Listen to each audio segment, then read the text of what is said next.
बिलर्ड novel को काफ़ी सारी यूनिवर्सिटीज़ में पढ़ाया जाता है। ये DSSP, UP, TGT, PGT, UGC net जैसे एग्ज़ाम्स के लिए काफ़ी ज़्यादा इम्पॉर्टेंट है। तो चलिए सबसे पहले हम जानते हैं हमारे राइटर की बायोग्राफी के बारे में। इनका फुल नेम है क्लोई एंथनी वॉफर्ड और इनका पेन नेम है टोनी मॉरिसन। इनका जन्म 18 फरवरी 1931 में हुआ था और इनकी बर्थ प्लेस है लोरेन, ओहियो, यूएसए। इनकी नेशनलिटी है अमेरिकन और इनका प्रोफेशन है नोवेलिस्ट, एसेस्ट, एडिटर और प्रोफेसर। और अगर हम बात करें इनकी लिटरेरी आइडेंटिटी के बारे में तो ये अफ्रीकन अमेरिकन राइटर हैं जिन्होंने ब्लैक हिस्ट्री यानी कि ब्लैक पीपल्स की identity, memory, racism, slavery, motherhood और ट्रॉमा के बारे में काफ़ी सारे वर्क्स को लिखा है। चलिए अब हम आगे इनकी एजुकेशन के बारे में देखते हैं।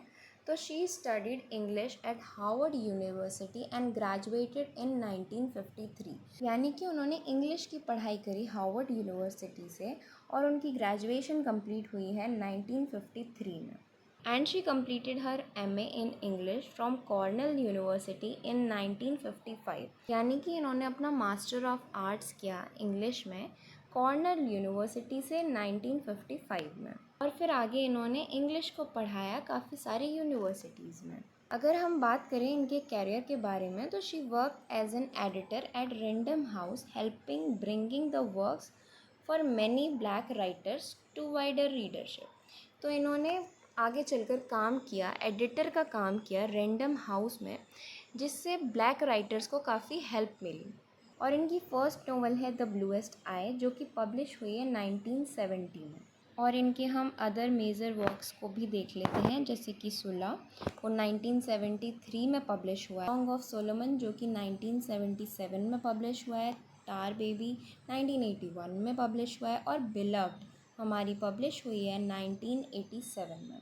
और जैज़ इनका एक नोवेल था जो कि पब्लिश हुआ है 1992 में। और ये जो टोनी मॉरिसन की नोवेल है बिलव्ड, ये एक ट्रू स्टोरी है जो कि मार्गरेट गार्डनर की लाइफ पर इंस्पायर्ड है। तो ये जो मार्गरेट गार्डनर थी वो एक इंसेल्ड वुमन थी और जो कि स्लेवरी से, गुलामी से भागी थी और आगे चल के इसने अपने बच्चे का ही, अपने खुद के बच्चे का ही मर्डर कर दिया था। बिलव्ड नोवेल को काफ़ी सक्सेस मिली और इसकी वजह से ही टोनी मॉरिसन ने पुलिट्ज़र प्राइज़ जीता फ़िक्शन में 1988 में। टोनी मॉरिसन काफ़ी बेहतरीन और काफ़ी अच्छी राइटर थी। इनको और भी अवार्ड से नवाजा गया। तो जैसे कि मैंने आपको ऊपर बताया कि इन्होंने पुलिट्ज़र प्राइज़ को जीता 1988 में और इनको नोबेल प्राइज़ से भी नवाजा गया 1993 में। आगे चल के इनको प्रेसिडेंशियल मेडल ऑफ फ्रीडम मिला है 2012 में। तो एग्ज़ाम पॉइंट ऑफ व्यू से ये चीज़ें काफ़ी इम्पॉर्टेंट होती हैं, आप इनको कहीं नोट कर लीजिएगा। और इसके बाद यहाँ पे एक बहुत ही इम्पॉर्टेंट चीज़ है ये Robert F Goheen chair in the humanities at Princeton university from 1989 to 2006।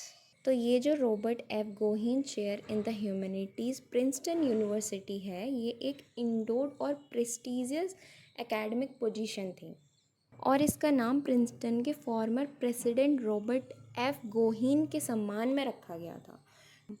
तो इसका वो चेयर वाला, वो कुर्सी वाला मतलब नहीं है, बल्कि यूनिवर्सिटी में एक विशेष सीनियर प्रोफेसरशिप है ये। तो ये जो पोजीशन है वो किसी हाईली कम्प्लिस्ड स्कॉलर टीचर को ही दी जाती थी। तो जो टोनी मॉरिसन के लिए इसका महत्व काफ़ी ज़्यादा था। और जब टोनी मॉरिसन प्रिंसटन यूनिवर्सिटी से जुड़ी तो यहाँ पर उन्होंने 1989 से लेकर 2006 तक प्रिंसटन में पढ़ाया था। और इस पोजीशन से पता चलता है कि प्रिंसटन उन्हें केवल नोवेलिस्ट के रूप में नहीं बल्कि एक मेजर लिटरेरी स्कॉलर, राइटर और टीचर के रूप में भी बहुत ऊंचा एकेडमिक सम्मान देता था। और अब देखते हैं टोनी मॉरिसन के लिटरेरी कंट्रीब्यूशन के बारे में। तो जैसे कि पहले मैंने आपको बताया कि टोनी मॉरिसन एक एफ्रो अमेरिकन नोवेलिस्ट हैं और इन्होंने अमेरिका में जो ब्लैक पीपल हैं, तो जो ब्लैक पीपल के लाइफ एक्सपीरियंस पे लिखा है कि उन्होंने क्या क्या झेला है, क्या क्या चैलेंजेस उनके सामने आए हैं। तो इनकी नोवेल में हम यही सारी चीज़ें देखते हैं। इनकी जो राइटिंग्स हैं वो मेनली फोकस्ड हैं ऑन स्लेवरी, यानी कि इन्होंने ग़ुलामी के बारे में लिखा जो कि ब्लैक पीपल ने झेली है।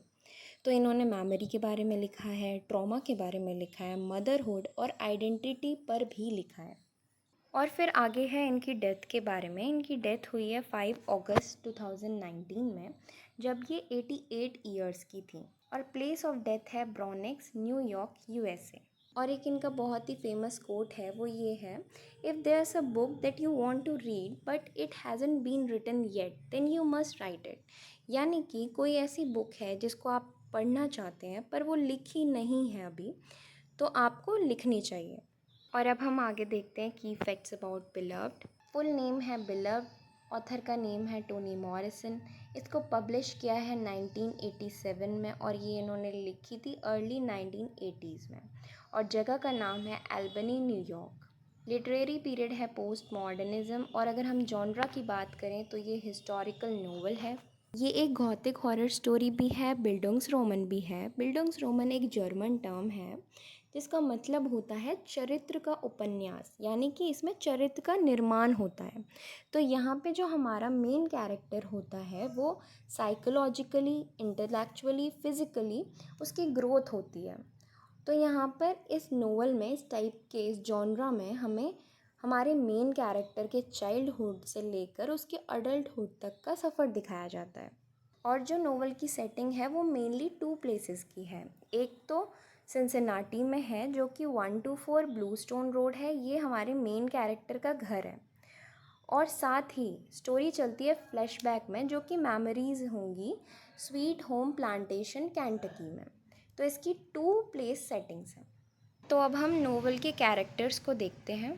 तो जो हमारी नोवेल है बिलव्ड, इसकी प्रोटैगनिस्ट का नाम है सेठी। तो ये जो सेथे है ये बिलव्ड की मेन कैरेक्टर है, प्रोटैगनिस्ट है और एक ब्लैक वुमन है जो पहले केंटकी के स्वीट होम प्लांटेशन पर रहती थी। तो स्लेवरी के दौरान सेठे को बहुत ज़्यादा फिज़िकल और मेंटल सफरिंग झेलनी पड़ती है, स्पेशली एक स्कूल टीचर नाम के कैरेक्टर के टाइम पर। तो सेठे किसी भी तरह स्लेवरी से एस्केप करती है, सिंसिनाटी के ओहियो पहुंच जाती है। और इसकी डॉटर है डेनवर। तो ये डेनवर के साथ 124 ब्लू स्टोन रोड में रहने लगती है। तो सेठे के कैरेक्टर को समझने के लिए सबसे इम्पॉर्टेंट चीज़ है उसका मदरहुड जानना। तो स्टोरी में एक ट्विस्ट है कि वो अपने बच्चों से तो बहुत प्यार करती होती है, लेकिन उन्हें स्लेवरी की ज़िंदगी से बचाना चाहती है वो। इसी एक्सट्रीम लव और फियर की ही वजह से क्या होता है कि वो अपनी छोटी बेटी को स्कूल टीचर के हाथ में वापस जाने से बचाने के लिए मार देती है। एक्चुअली इसकी 2 डॉटर्स हैं जिनका नाम है डेनवर एंड बिलव्ड। तो ये जो इसकी डॉटर है सेथे की बिलव्ड, इसको ये मार देती है और बाद में इसी डेड डॉटर की मेमोरी बिलव्ड के रूप में उसकी ज़िंदगी में वापस आती है। इस नोवेल में सेथे अपने पास्ट गिल्ट और पेनफुल मेमोरी से कॉन्स्टेंटली फाइट करती रहती है और इसीलिए ये जो सेठे का जो कैरेक्टर है ना, ये स्लेवरी के ट्रॉमा, मदरहुड, गिल्ट, मेमोरी और लव और फ्रीडम को रिप्रेजेंट करता है। उसकी पूरी जर्नी एक्चुअली फ़िज़िकल फ्रीडम से साइकोलॉजिकल फ्रीडम की तरफ की जर्नी है। नेक्स्ट हमारा कैरेक्टर है बिलव्ड का। तो ये जो बिलव्ड है वो नोवेल की एक मिस्टीरियस कैरेक्टर है और एक बहुत ही इम्पॉर्टेंट कैरेक्टर है। तो एक दिन अचानक से क्या होता है, ये जो बिलव्ड है ना वो अचानक से अपीयर होने लगती है। इसकी घोस्ट प्रेजेंस हमें स्टोरी में दिखाई देगी। तो ये जो सेथे का घर है ना 124 सिंसिनाटी ब्लूस्टोन रोड, तो ये वहाँ पर दिखाई देगी। तो जब ये अपीयर होती है तो सेथे को, पहले तो सेथे नहीं समझ पाती है ये क्या है, कौन लड़की है। फिर आगे चल के धीरे धीरे सेथे को ये चीज़ समझ आती है कि ये वही इसकी बच्ची है, वही इसकी डॉटर है जिसको उसने काफ़ी टाइम पहले मार दिया होता है। तो अब यहाँ पे ना हम बिलव्ड के कैरेक्टर को एक नॉर्मल कैरेक्टर नहीं समझ सकते, क्योंकि ये जो कैरेक्टर है वो सेथे की लाइफ में उसके पास्ट ट्रॉमा को लेकर के आएगी और कहीं ना कहीं उसके प्रेजेंट को और उसकी पीस को डिस्ट्रॉय करेगी। तो यही जो बिलव्ड है वो सेथे के गिल्ट, पेनफुल मेमोरीज और स्लेवरी के ट्रॉमा का भी सिंबल है। तो बिलव्ड का आना एक्चुअली सेथे के पास्ट का प्रेजेंट में वापस आना है। और फिर जैसे ही जैसे बिलव्ड सेठे से क्लोज आती है ना, तो सेठे अपने पास्ट में और भी ज़्यादा फंसती चली जाती है। तो यहाँ पर ना हम बिलव्ड को हम मेमोरी, ट्रॉमा, गिल्ट और स्लेवरी के पेनफुल पास्ट से सिंबलाइज कर सकते हैं। तो नेक्स्ट कैरेक्टर है हमारा डेनवर। ये सेथे की डॉटर है और इस नोवेल के इम्पॉर्टेंट डेवलपिंग कैरेक्टर में से एक है। तो ये जो डेनवर है ना, डेनवर का बचपन 124 ब्लूस्टोन रोड के अंदर ही आइसोलेशन में गुजरता है और ये अपनी मदर सेथे से काफ़ी डिपेंडेंट होती है। तो जब ना बिलव्ड इसकी लाइफ में आती है तो ये बिलव्ड से काफ़ी अटैच हो जाती है, क्योंकि ये ना बिलव्ड को अपनी कंपेनियन की तरह समझती है। इसको ना फाइनली अपनी कंपेनियन मिल जाती है, क्योंकि जैसा कि मैंने आपको बताया है, इसको ये हमेशा आइसोलेशन में रही है। तो इसको ना अभी जैसे ही बिलव्ड इसकी लाइफ में आई है तो इसको अपनी कंपेनियन मिली है। तो इसकी जो लोनलीनेस है, अकेलापन है, अभी ना वो इसको शेयर कर सकती है। और जब ना ये बिलव्ड आएगी तो सेथे को काफ़ी प्रॉब्लम्स होंगी, लाइक पास्ट ट्रॉमास, ये सब वापस लौट के आएंगे सेथे के। तो जब धीरे धीरे ये चीज़ समझ जाएगी डेनवर कि मेरी मम्मी को प्रॉब्लम हो रही है, तब ये क्या करती है, बाहर जाती है और कम्युनिटी से हेल्प लेती है।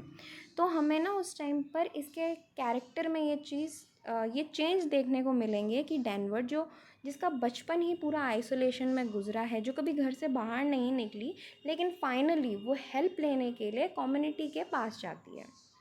फिर हमारा नेक्स्ट कैरेक्टर है पॉल डी। तो ये जो पॉल डी है वो स्वीट होम का एक फॉर्मर स्लेव है और सेते के पास से जुड़ा हुआ एक इम्पॉर्टेंट कैरेक्टर है। तो ये जो पॉल डी है, ये सेथे को और उसके हस्बैंड हेले को स्वीट होम के टाइम से जानता होता है और बहुत सालों के बाद ये पॉल डी सेते से सिंसिनाटी 124 ब्लूस्टोन रोड पर सेते से मिलने आता है। पॉल डी ने स्लेवरी के दौरान बहुत सारी सफरिंग देखी होती है, लेकिन सेथे की तरह वो अपने मेमोरीज़ को ऐसे ओपनली एक्सप्रेस नहीं करता है। इसका जो कैरेक्टर है वो अपने इमोशंस को ऐसे अपने अंदर दबा के रखता है।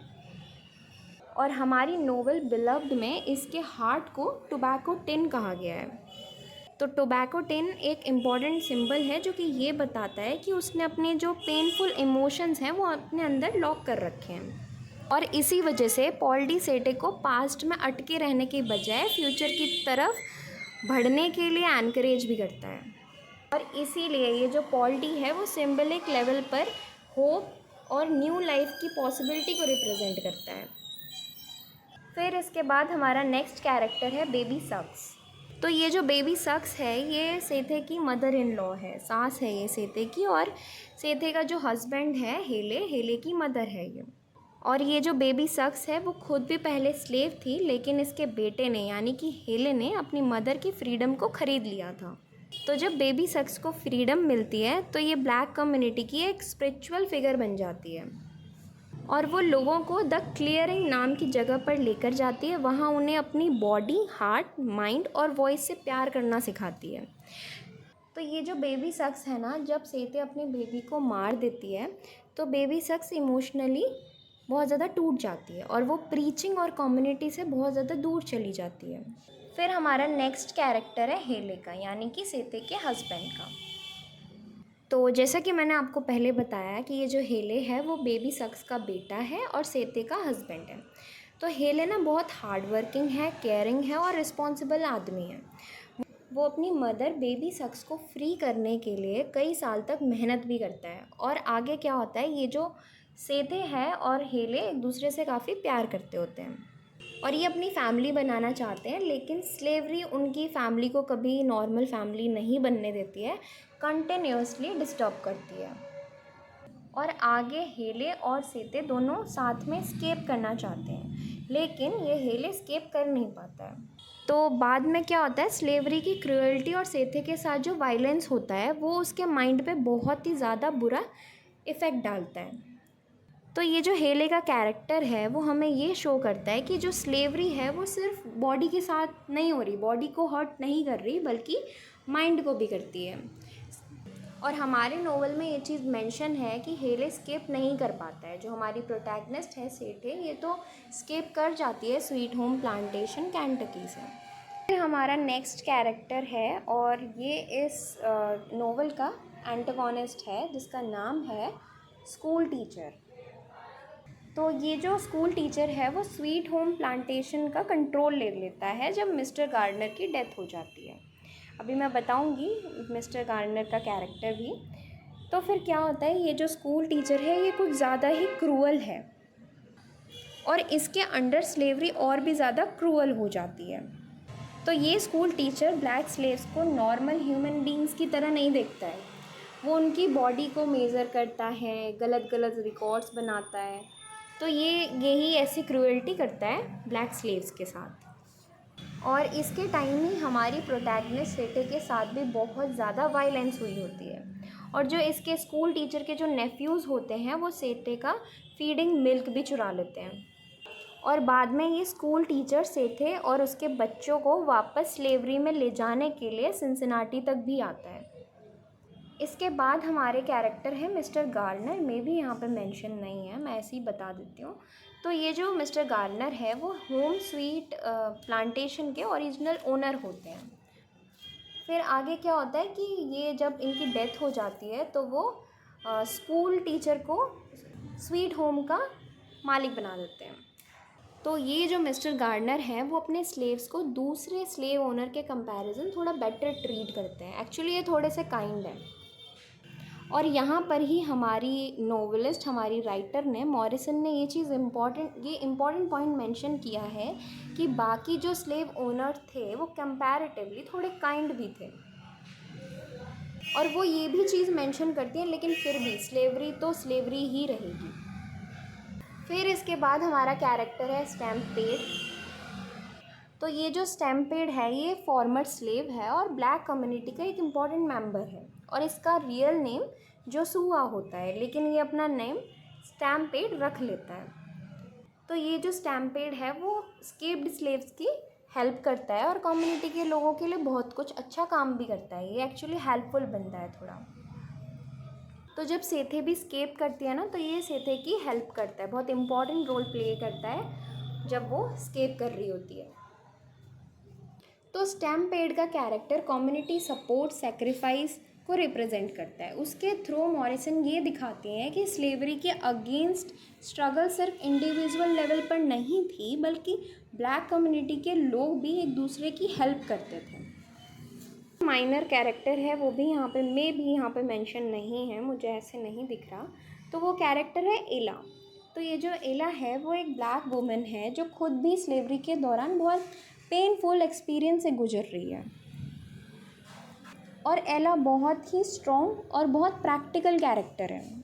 और ये जो एला है ये बाकी और ब्लैक वुमेन्स के साथ शामिल होगी और 1 2 4 के आगे गैदर होगी, सेथे की हेल्प करेगी। एक्चुअली यहाँ पे एला का character black female strength, community और कलेक्टिव सपोर्ट को रिप्रेजेंट करेगा। नेक्स्ट है हमारा एक और इम्पॉर्टेंट कैरेक्टर एमी डेनवर का, जिसके नेम से ही डेनवर का नेम आया है। तो ये जो एमी डेनवर है ये वाइट सर्वेंट गर्ल है। सेथे ना एमी डेनवर से अपने स्केप जर्नी के टाइम ही मिलती है। तो उस वक्त सेथे प्रेग्नेंट भी होती है, बैडली इंजर्ड भी होती है और बहुत थकी हुई भी होती है। एमी डेनवर ना सेथे की हेल्प करती है और उसकी डिलीवरी के वक्त उसके साथ भी रहती है। तो सेथे बाद में अपनी बेटी का नाम डेनवर रखती है एमी डेनवर की यादों में। तो ये जो एमी का कैरेक्टर है ना वो सबसे इम्पॉर्टेंट इसलिए है कि सेथे की इतनी डिफ़िकल्ट सिचुएशन में उसने उसकी हेल्प की थी। और इससे टोनी मॉरिसन अपने हर एक कैरेक्टर को, अपने हर एक एक्चुअली वाइट कैरेक्टर को सेम तरह प्रेजेंट नहीं कर रही हैं बल्कि इंडिविजुअल आइडियोलॉजिकली वो अपने हर एक कैरेक्टर को रिप्रेजेंट करती हैं। ये जो सेठे हैं इसके 2 सन्स हैं, हावर्ड और बगलर। तो ये दोनों इसके बेटे हावर्ड और बगलर ये 1 2 4 ब्लू स्टोन रोड में साथ ही रहते हैं। लेकिन घर की सुपरनेचुरल प्रेजेंस अभी आएगी स्टोरी में, वो मैं एक्सप्लेन करूँगी। तो ये सुपरनेचुरल प्रेजेंस की वजह से, उसकी डिस्टर्बेंस की वजह से घर छोड़ करके चले जाते हैं। तो उनका घर में माइनर कैरेक्टर है, एक कैरेक्टर है सिक्सो। तो ये जो सिक्सो है ये स्वीट होम का एक इंसेल्ड मैन है। वो इंटेलिजेंट है, इंडिपेंडेंट है। वो पहले तो स्लेव सिस्टम को एक्सेप्ट नहीं करता है और फ्रीडम के बारे में सोचता रहता है। और उसका रिलेशनशिप है 30 माइल वुमेन के साथ। और ये 600 और ये 30 माइल वुमेन एक दूसरे से प्यार भी करते हैं। तो अब हमने सारे अपने कैरेक्टर्स को डिस्कस कर लिया है। मॉरिसन ने अपने नोवेल में ये चीज़ शो की है कि हमारे जो पास्ट के ट्रॉमा होते हैं वो हमें प्रेजेंट में भी आकर हमें हॉन्ट करते हैं। ऐसे हॉन्ट करते हैं जैसे कोई घोस्ट हमें छिप छिप कर डराता है, हॉन्ट करता है। और टोनी मॉरिसन ने मेमोरी का यूज़ भी करा है यहाँ पर। And she used haunting to show long lasting effect of slavery. यानी कि इस नोवेल में टोनी मॉरिसन ने ये चीज़ शो की है कि कैसे स्लेवरी ट्रॉमा की तरफ इफ़ेक्ट करती है मेंटली। क्योंकि देखो, ये जो स्लेवरी है ये तो ख़त्म हो जाती है, लेकिन जिन लोगों ने ये सहा होता है, जो कॉन्सिक्वेंसेस होते हैं इंसान के साथ, वो इंसान को कभी भी ऐसे इमोशनली उसको उभरने ही नहीं देते। तो टोनी मॉरिसन ने अपनी नोवेल में एक्चुअली यही दिखाया है कि ब्लैक फैमिलीज़ को कैसे उन्हें गुलाम बना लिया जाता था। इनका ये मानना था कि लिटरेचर के ज़रिए हम दुनिया को दिखा सकते हैं, फील करवा सकते हैं कि ये ब्लैक फैमिलीज़ ने, ब्लैक पीपल ने क्या क्या चैलेंजेस को फेस किया है। और जो लोग स्लेव्स रहे, तो आगे जब स्लेवरी ख़त्म हो गई ना, जब गुलामी ख़त्म हो गई, तब भी उनके अंदर से वो डर, वो गिल्ट और वो जो साइकोलॉजिकल पेन है वो कभी निकल ही नहीं पाया। हमारा नोवेल बिलव्ड हमें यही शो करता है कि pain is not faced, it returns again and again. क्योंकि कभी कभी ऐसा होता है कि हम डर को भूलने की कोशिश करते हैं, सोचते हैं हम बात नहीं करेंगे, एक्सप्रेस नहीं करेंगे, कन्फ्रंट नहीं करेंगे, तो हमारा ये जो डर है वो ख़त्म हो जाएगा। तो ये नोवेल ये शो करता है कि हीलिंग के लिए को एक्सप्रेस करना कितना इम्पॉर्टेंट है और लोगों की हेल्प लेना कितना ज़्यादा इम्पॉर्टेंट है। और हमें फेस करना पड़ेगा, वरना ये जो दर्द है ये बार बार हमारे पास आएगा। और इसी के साथ हम शुरू करते हैं हमारी बिलव्ड की समरी के बारे में। और समरी की शुरुआत करने से पहले मैं आपको एक और चीज़ बताना चाहूँगी कि इस बुक का एक एपिग्राफ है। तो एपिग्राफ का मतलब होता है इंट्रोडक्शन टू अ बुक, यानी बुक की प्रस्तावना, अभिलेख। तो इस बुक का जो एपिग्राफ है वो है 60 मिलियन एंड मोर, और ये डेडिकेटेड है अफ्रीकन स्लेव को अटलांटिक स्लेव ट्रेड के दौरान मारे गए थे। स्टार्ट करते हैं हमारी समरी के बारे में। तो सबसे इम्पॉर्टेंट बात ये है, जैसे कि मैंने आपको पहले भी बताया, कि जो बिलव्ड की स्टोरी है वो सीधे ऑर्डर में नहीं चलती। तो जो नोवेल का प्रेजेंट टाइम है, यानी कि 1873, सिनसिनाटी, जहाँ पर सेते अपनी डॉटर डेनवर के साथ रहती है, 124 ब्लू स्टोन रोड पर। लेकिन स्टोरी के बीच में सेथे और दूसरे कैरेक्टर्स अपने पास्ट को याद करते हैं। तब हम फ्लैशबैक के through sweet home plantation Kentucky में चले जाते हैं। तो इसीलिए जब हम 124 ब्लू स्टोन रोड की बात करेंगे, तो यानी कि जो स्टोरी है वो हमारी प्रेजेंट टाइम में चल रही है। और जब हम स्वीट होम प्लांटेशन कैंटकी, हेले, स्कूल टीचर, सेते की स्लेवरी और स्केप की बातें करेंगे, तो यानी कि हम फ्लैशबैक में चल रहे हैं। तो ये स्टोरी स्टार्ट होती है 1873 के सिनसिनाटी से। तो अभी क्या है, ये 124 ब्लू स्टोन रोड एक हॉन्टेड हाउस है जहाँ सेठे अपनी डॉटर के साथ रह रही है। और सेठे के जो दो बेटे हैं, हावर्ड और बगलर, वो घर की सुपरनैचुरल प्रेजेंस से इतने परेशान हो जाते हैं कि घर को छोड़ करके चले जाते हैं। अब यहाँ पर सेथे और डेनवर मेनली घर पे रह रहे हैं। तो ये जो डेनवर है ये बचपन से ही बहुत आइसोलेटेड है, उसका आउटसाइड वर्ल्ड से कोई कांटेक्ट नहीं है। तो ये जो उसका घर है 124 ब्लू स्टोन, ये उसकी पूरी दुनिया बन गया है। और मॉरिसन की इनकी नोवेल की ओपनिंग में हमें 124 के नेचर के बारे में बताती है कि एक फेमस लाइन है, 124 was spiteful, full of babies venom. तो इसका मीनिंग ये है कि 124 एक नॉर्मल घर नहीं है। तो अभी क्या है, घर में ना एक बेबी के एंगर और पेन का प्रेजेंस है। तो ये जो बेबी है ना, ये सेथे की डेड डॉटर से कनेक्टेड है। इसीलिए ओपनिंग लाइन से ही मॉरिसन हमें यही हिंट देती है कि ये जो पूरी स्टोरी है ये मदरहुड, डेथ, मेमोरी और हॉन्टिंग के अराउंड घूमने वाली है। तो अभी ये जो सेठे है वो फिज़िकली फ्री है और ओहियो में रह रही है। रियल प्रॉब्लम ये है कि स्लेवरी तो ख़त्म हो चुकी है, लेकिन जो उसकी मेमोरीज़ हैं वो ख़त्म नहीं हुई हैं। इसलिए 1 to 4 का घोस्ट असल में सेथे का पास्ट का घोस्ट भी है। और इसी प्रेजेंट सेटिंग में पॉल डी वहाँ पर आता है। तो जैसे कि मैंने आपको पहले भी बताया कि जो पॉल डी है वो स्वीट होम का एक फॉर्मर स्लेव है और सेठे के पास्ट का एक इम्पॉर्टेंट पार्ट है। तो जब पॉल डी 1 to 4 में आता है तो सेठे का पास्ट प्रेजेंट में वापस आ जाता है और ये पॉल डी घोस्ट को यानी कि बिलव्ड को बाहर जाने के लिए कहता है। लेकिन पास्ट को सिर्फ घर से बाहर निकालना पॉसिबल नहीं है। तो ये जो पास्ट मेमोरी है, क्योंकि पास्ट जो है वो मेमोरीज़ में रहता है। अब यहाँ पर मॉरिसन हमें फ्लैशबैक में लेकर के जाती हैं और अभी हम सिंसिनाटी में नहीं हैं, केंटकी में हैं। तो यहाँ पर स्वीट होम एक प्लांटेशन है जहाँ सेठे और बाकी दूसरे ब्लैक पीपल स्लेव रूप में रह रहे हैं। जगह है जहाँ पे सारे स्लेव्स को रखा है वो है स्वीट होम। लेकिन असल में यहाँ पे कोई फ्रीडम नहीं है, इसलिए ये नेम आयरनी क्रिएट करता है। और यहाँ एक ओनर हैं मिस्टर गार्डनर जो कंपैरेटिवली लेस क्रूअल है।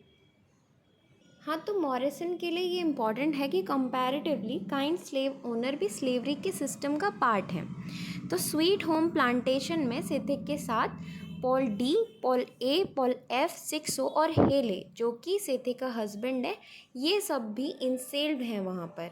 तो जैसा कि मैंने आपको पहले भी बताया कि ये जो हेले है वो बेबी सक्स का बेटा है और सेथे का हस्बैंड है।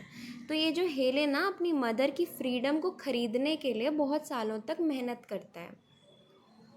तो इससे ना हेले का केयरिंग और रिस्पॉन्सिबल नेचर भी हमें समझ आता है। लेकिन स्लेवरी के सिस्टम में फैमिली कभी भी सेफ़ नहीं थी। माँ को कभी भी बच्चे से अलग किया जा सकता था, कभी भी हस्बैंड को वाइफ से अलग किया जा सकता था, यानी फैमिलीज़ मेंबर को कभी भी बेचा जा सकता था। तो इसी पास्ट में हम सिक्सो को भी समझते हैं। तो ये जो सिक्सो है ये काफ़ी इंटेलिजेंट मैन है और इंडिपेंडेंट नेचर का बंदा है। तो पहले तो ना वो स्लेवरी के रूल्स को एक्सेप्ट नहीं करता और उसका रिलेशनशिप 30 माइल वुमेन के साथ है। और ये दोनों भी यानी सिक्सो और 30 माइल वुमेन भी फ्रीडम को और फ्यूचर की होप लेकर के बैठे हुए हैं। तो जैसा कि मैंने आपको पहले भी बताया कि जो मिस्टर गार्डनर हैं इनकी डेथ के बाद एक बड़ा ही क्रूअल ओनर बनता है जिसका नाम है स्कूल टीचर। तो ये स्कूल टीचर ना स्वीट होम का कंट्रोल ले लेता है। तो स्कूल टीचर के आने के बाद सिचुएशन और भी ज़्यादा क्रूअल हो जाती है। तो वो स्लेव्स को इंसान की तरह ट्रीट ही नहीं करता होता है, वो उनकी बॉडीज़ को मेज़र करता है, गलत गलत अजीब अजीब से रिकॉर्ड्स बनाता है, यानी कि वो ब्लैक पीपल की ह्यूमैनिटी को, इंसानियत को हमेशा डिनाई करता है। तो ये जो स्कूल टीचर है इसके टाइम पर सेथिक के साथ बहुत ज़्यादा वायलेंस होती है और सबसे पेनफुल इंसिडेंट तो ये होता है कि ये स्कूल टीचर है इसके नेफ्यू सेथे का ब्रेस्ट मिल्क चुरा लेते हैं। और जबकि ना सेथे ने वो मिल्क अपने बच्चों के लिए सेव करके रखा होता है। तो जब उसका मिल्क चुरा लिया जाता है ना तो उसको ये चीज़ एहसास होती है, ये चीज़ फ़ील होती है कि उसकी मदरहुड और उसकी बॉडी पर भी उसका हक छीन लिया गया है। तो इसी क्रूअल्टी के बाद ही सेठे डिसाइड करती है कि वो स्वीट होम से स्केप करेगी। और इस टाइम पर भी अभी हम कहाँ हैं, केंटकी में ही हैं। तो यहाँ पे सेथे प्रेग्नेंट है और हेले के साथ स्केप करना चाहती है। तो वो दोनों प्लान तो बनाते हैं स्केप करने का, लेकिन अनफॉर्चुनेटली हेले वहाँ से स्केप नहीं कर पाता और सेथे को खुद ही अपने बच्चों तक पहुँचना पड़ता है अकेले। और इसी वजह से सेथे की जो स्केप जर्नी होती है वो बहुत डिफ़िकल्ट होती है, क्योंकि इस टाइम पर वो प्रेग्नेंट भी है, इंजर्ड भी है और बहुत ज़्यादा थकी हुई भी है। लेकिन अभी उसके माइंड में सिर्फ एक ही बात है कि उससे अपने बच्चों को स्लेवरी से बचाना है। तो इसी जर्नी में ना उसकी मुलाकात होती है एमी डेनवर से। तो एमी डेनवर एक वाइट सर्वेंट गर्ल है जो कि सेथे की हेल्प करती है। तो सेथे अपने बेबी का जब जन्म देती है और बाद में उसका जो नाम होता है अपनी बेबी का डॉटर का नाम वो डेनवर ही रखती है, एमी डेनवर की वजह से, उसकी यादों में। फिर आगे ना सेथे ओहायो रिवर को क्रॉस करती है और ये जो रिवर है वो स्लेवरी और फ्रीडम के बीच की बाउंड्री है, क्योंकि जो ये केंटकी है वो स्लेवरी का वर्ड है और जो ओहायो है ये फ्रीडम की तरफ का एक मूवमेंट को रिप्रेजेंट करता है। ये सेथे फिज़िकली फ्री हो जाती है लेकिन उसका जो पास्ट है उसके साथ ही आ जाता है। तो अभी इस टाइम पर सेथे सिनसिनाटी में पहुंच जाती है और बेबी सक्स के घर जाती है, यानी कि अपनी सास के घर जाती है वो। तो अभी इस टाइम पर हम पास्ट के सिनसिनाटी में हैं। यहाँ पे जब वो बेबी सक्स के यहाँ पे पहुँचती है, तो जैसे कि मैंने आपको पहले भी बताया कि बेबी सक्स ना खुद ही स्लेव होती है पहले, लेकिन हेले ने इनकी फ्रीडम को ख़रीदा था। तो फ्रीडम के बाद बेबी सक्स ब्लैक कम्युनिटी की स्पिरिचुअल लीडर बन जाती है। तो वो उन लोगों को द क्लियरिंग में ले जाकर वहाँ जो ब्लैक पीपल्स हैं जितने भी, उन्हें अपनी बॉडी से, अपनी वॉइस से, अपनी माइंड से, अपने डिसीज़न से लव करना सिखाती है। तो ये जो इम्पॉर्टेंट आइडिया है ये हमें ये बताता है कि self love becomes a resistance. तो यानी कि बेबी सक्स बेसिकली ये चीज़ हमें कह रही है कि अगर सोसाइटी ने आपको डीह्यूमनाइज़ किया है, तो आपका सबसे पहला एक ये फ़र्ज़ है कि आपको अपनी ह्यूमैनिटी को, अपनी इंसानियत को खुद एक्सेप्ट करना होगा। तो सेते को कुछ टाइम के लिए लगता है कि उसकी ज़िंदगी नॉर्मल हो गई है, उसके बच्चे भी उसके पास हैं, क्योंकि बेबी सक्स उसके साथ है, कम्युनिटी भी उसके साथ है और कम्युनिटी उसको एक्सेप्ट भी कर रही है। लेकिन ये जो उसकी हैप्पीनेस थी ना, ये ओनली 28 डेज़ के लिए ही। तो जैसे ही स्कूल टीचर को पता चल जाता है कि सेथे सिनसिनाटी में है, तो वो सेथे को और उसके बच्चों को वापस स्लेवरी में ले जाने के लिए आता है। तो यहाँ पर ही ये क्या करती है, इसकी जो छोटी डॉटर होती है उसको ये गला काट करके, उसके थ्रोट को काट करके उसको मार देती है। तो यहाँ पर ना सेथे ने अपने बच्चे को नफ़रत की वजह से नहीं मारा होता है, बल्कि स्लेवरी से बचाने के लिए मारा होता है।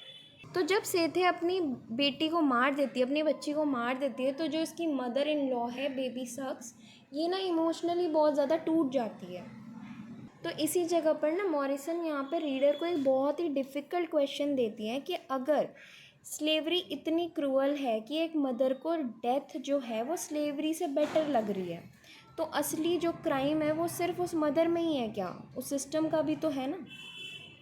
तो ये जो डेड बेबी है, इसी की ग्रेव पे एक वर्ड लिखा जाता है, बिलव्ड। और अब हम वापस 1873 के प्रेजेंट 124 ब्लू स्टोन रोड में आ जाते हैं। तो यहाँ पर सेथे और डेनवर अभी घर में और पॉल डी उनकी लाइफ में आ चुका है, लेकिन पास्ट ख़त्म नहीं हुआ है। तो एक दिन क्या होता है, एक मिस्टीरियस गर्ल उनको अचानक से दिखने लग जाती है। उसका नाम है बिलव्ड। वो अपना नाम ना बिलव्ड ही बता रही है। तो पहले तो सेथे नहीं समझ पाती है, लेकिन सेथे को बाद में धीरे धीरे लगने लग जाता है कि ये जो बिलव्ड है ये वही है जो इसकी डेड डॉटर है, जिसको इसने बहुत साल पहले मार दिया होता है। तो ये जो बिलव्ड है ये सेथे के पास्ट के बारे में कुछ ऐसी बातें जानती है जो कि एक नॉर्मल स्ट्रेंजर को नहीं पता है। तो इसीलिए बिलव्ड को हम 3 लेवल्स पर समझ सकते हैं। तो पहला लेवल तो ये है कि वो सेथे की डेड डॉटर है, और दूसरा लेवल ये है कि सेथे के जो गिल्ट हैं, पेनफुल मेमोरीज़ हैं, उनका रूप है ये। और जो थर्ड लेवल है वो ये है कि स्लेवरी का एक कलेक्टिव पास्ट और सप्रेस्ड हिस्ट्री का सिंबल बन जाती है ये। तो बिलव्ड के आने के बाद सेथे अपने पास्ट में और भी ज़्यादा डूबने लगती है। तो वो बिलव्ड को समझाती भी है यहाँ पे कि क्यों उसने उसको मारा था।